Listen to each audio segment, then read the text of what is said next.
வெண்ணமலை அதாவது கரூர்ல வந்து கரூர் பிரச்சனையை கொண்டு வந்தாங்க. கரூர்ல வந்து 4 கோயில்கள்ல இடம் வந்து அந்த இடம் வந்து பாத்தீங்கன்னா உங்களுக்கு வந்து நீங்க கொடுத்ததா வந்து கோயில் இடத்த வந்து தாரவாத்து கொடுத்துட்டாங்க. அப்போ அதுவும் வந்து ஒரு விமர்சனம் வருது, செய்தியாளர் சந்திப்புன்னு சொல்லியிருக்காங்க. கரூர்லேயே 2 விதமான ஒரு குழப்பங்கள் இருக்கு. ஏன்னா ஒரு புறம் வந்து கோயில் இருந்து நீங்க கொடுத்துருக்கீங்க, அதே போல வெண்ணமலையிலையும் வந்து மக்கள் வந்து ஏற்கனவே கவர்மெண்ட் ரிஜிஸ்டர் பண்ணதெல்லாம் அப்போ வந்து கோயில் இடம் இருந்த போது ஏன் ரிஜிஸ்டர் பண்ணாங்க? ஏன்னா இப்போ வந்து இப்போ என்ன இப்போ பண்றதில்லைன்றீங்க, ஆரம்பத்தில் வந்து ஏன் பண்ணாங்க? இல்ல, அருமையான கேள்வி அண்ணன் கேட்டாரு. இதுவும் ஒரு பொய்யான புரோபகண்டா. கோயில் நிலத்தை தாரவாத்துட்டாங்க, கோயில் நிலத்தை பட்டா போட்டு கொடுத்துட்டாங்க, கோயில் நிலத்தை வந்து ஆக்கிரமிப்பாளர்களுக்கு கொடுத்துட்டாங்க, இப்படின்னு டிசைனாக கலராக வந்து போய் சொல்லி ரீல் சுற்றிக்கிட்டு இருக்கிறாங்க சில பேர். குறிப்பாக அண்ணன் நயினார் நாகேந்திரன் போன்றவர்கள்லாம் இது என்ன விஷயம், என்ன ஹிஸ்ட்ரி இருக்குது, என்ன சட்டங்கள் இருக்குது, இது எதையுமே பார்க்காம கலராக ரீல் சுற்றிக்கிட்டு இருக்கிறாங்க சமூக வலைதளத்தில். அதாவது இனாம் ஒழிப்பு சட்டம்னு ஒன்று இருக்குது. இது அண்ணனுக்கு தெரியுமா என்னன்னு எனக்கு தெரியல. இனாம் ஒழிப்பு சட்டத்தின் மூலமாக 1963-67 காலகட்டத்தில் வந்து பார்த்தீங்கன்னா பல்லாண்டுகளுக்கும் மேலாக அங்கே உழவு தொழில் செய்து விவசாயம் செய்து வந்த அந்த மக்கள், குடிவாரம்னு சொல்லக்கூடிய அந்த மக்கள் அங்கே வசித்து வராங்க.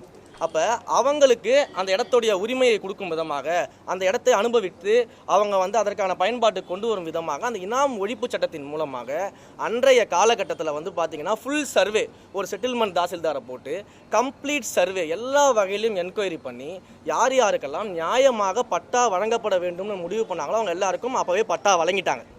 இவங்க சொன்னது போல் ஏதோ புதுசாக தாவேக்கா ஆட்சிக்கு வந்தோடனே பட்டா போட்டு கொடுத்துட்டோம் அப்படின்றது ஒரு அப்பட்டமான பொய். அது இனாம் ஒழிப்பு சட்டத்தின் மூலமாகவே அவங்களுக்கு பட்டா கொடுத்தாச்சு. பட்டா கொடுத்ததுக்கு பிறகு 60 ஆண்டுகளுக்கு மேலாக அந்த மக்கள் வந்து அங்கே வசிச்சுட்டு வராங்க. பல முறை அந்த 60 ஆண்டு காலத்தில் பல முறை அந்த மக்கள் வந்து நிலங்களை விற்கிறது, வாங்கிறது, லோன் எடுக்கிறது, இன்னும் சொல்லப்போனால் பல்வேறு இடங்களில் கவர்மெண்ட் ப்ராஜெக்ட்ஸுக்கு அந்த இடத்த எடுக்கும் பொழுது சம்மந்தப்பட்ட நில உரிமையாளர்களுக்கு அந்த பட்டா வச்சுருக்காங்க இல்லையா, இன்றைக்கி அவங்க என்க்ரோச்சர்னு சொல்கிறாங்க இல்லையா, அந்த பட்டா உரிமையாளர்களுக்கு அரசாங்கமே காம்பன்சேஷனும் கொடுத்துருக்கக்கூடிய வரலாறுகள்லாம் இங்கே இருக்குது. அப்போ அரசாங்கமே ஒருத்தர் காம்பன்சேஷன் கொடுக்குறதுனா அவருக்கு ரைட் இருக்கிறதா தானே கொடுக்குறாங்க. அப்போ இதெல்லாம் அங்கே இருக்குது.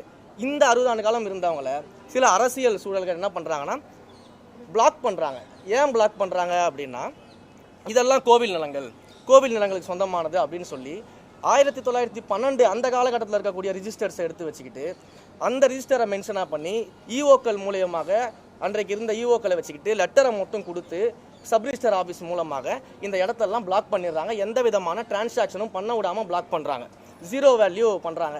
அப்போ இந்த பிளாக் பண்ணதுனாலையும் டிரான்சாக்ஷனை ஜீரோ வேல்யூ பண்ணதுனாலையும் அங்கே இருக்கக்கூடிய மக்கள் எவ்வளவு கஷ்டப்பட்டிருக்காங்க, எவ்வளவு போராடி இருக்காங்க, எத்தனை போராட்டங்களுக்கான ஆதாரத்தை நான் கொடுக்க முடியும், முடிச்சிடுறேன். ஸோ இந்த மாதிரியான விஷயங்கள் நடந்துகிட்டு இருக்கும்போது அந்த மக்கள் ஒரு கல்யாணம் காட்சினா லேண்ட் அடிச்சு லோன் வாங்க முடியாது, ஒரு அவசர தேவைக்கு லேண்டை விற்க முடியாது, வீட்டை விற்க முடியாது, எந்த டிரான்சாக்ஷனும் பண்ண முடியாத ஒரு சூழலில் அவங்க மாட்டிக்கிட்டாங்க. இதற்கான போராட்டம் தொடர்ந்து நடந்துகிட்டு இருக்குது. அதே போல் கடந்த தேர்தலில் இதே அதிமுக பாஜக கூட்டணி வச்சு சந்திக்கும் பொழுது இந்த இனாம் விஷயம் தொடர்பாக மக்களுக்கு ஏற்றார் போல நாங்கள் என்னென்ன நல்ல நடவடிக்கை எடுக்கணுமோ எடுக்கிறோம்னு சொல்லி தேர்தல் அறிக்கையிலேயே கொடுத்துருக்குறாங்க. ஆனால் இன்றைக்கு அவங்க எதிர்த்து பேசுகிறாங்க, புரியுதுங்களா? அப்போ இந்த மாதிரியான விஷயங்கள் பண்ணிட்டு இருக்கிறோம். இதில் நியாயப்படி நீங்கள் பார்த்தீங்கன்னா மொத்தம் வந்து நம்மளுடைய கரூர் மாவட்டத்தை பொறுத்த வரைக்கும் 3071 இனங்கள் சர்வே நம்பர்ஸ் வந்து பிளாக்கில் இருக்குது. அதில் கோவில் நிலங்கள் 2024 சர்வே நம்பர்ஸ் பிளாக்கில் தான் இருக்குது. அதை யாராலையும் கை வைக்க முடியாது, ஓகேங்களா? அதே போல் பட்டா நிலம் 1167 நிலங்கள் இருக்குது. அதில் வந்து பார்த்திங்கன்னா தெளிவான இனங்கள், கிளியர் கேசஸ் அப்படின்னு சொல்லிட்டு இனாம் ஒழிப்பு சட்டத்தின் மூலமாக பட்டா பெறப்பட்டு இண்டிவிஜுவல் நேம்ஸுக்கு பட்டா கொடுக்கப்பட்ட பிறகு அதற்கு பிறகு வந்தக்கூடிய யூடிஆர்லையும் இண்டிவிஜுவல் நேமில் அவங்க பட்டா இருக்கும். அதற்கு பிறகு கம்ப்யூட்டரைஸ்டு பண்ணதுக்கப்புறமும் இண்டிவிஜுவல் நேமில் அந்த பட்டா இருக்கும். இந்த 3 ரிஜிஸ்டரையும் சரியாக சரிபார்த்து இந்த கிளியர் கேசஸ் இந்த கேசஸ் மேலே எந்த விதமான கோர்ட்டு வழக்குகளும் நிலுவையில் கிடையாது. எந்த கோயிலும் போயிட்டு எங்களுடைய லேண்டுன்னு சொல்லி சிவில் சூட் போட்டெல்லாம் வழக்குகளும் நிலுவை கிடையாது. அப்படி எதுவுமே இல்லாத இந்த கிளியர் கேசஸ் இருக்குது பார்த்தீங்களா, அதனுடைய பிளாக்ஸை மட்டும்தான், அவங்களுடைய டிரான்சாக்ஷன் இருக்கக்கூடிய பிளாக்கை மட்டும்தான் ரிலீஸ் பண்ணியிருக்கிறோம். இவங்க சொன்ன மாதிரி கோயில் நிலத்தை கொண்டு போய் பட்டா போட்டு கொடுக்கல, புதுசாக பட்டா போட்டு கொடுக்கல, இதெல்லாம் தான் நம்ம பண்ணியிருக்கிறோம். இதுதான் வந்து இங்கே இருக்கக்கூடிய நிகழ்வு. இதை வந்து மூடி மறைச்சிட்டு கோயில் நிலத்தை பட்டா போட்டு கொடுத்துறோன்னு ஒரு பொய்யான ப்ரொபகண்டாவை முன் வச்சுட்டு இருக்கிறோம்.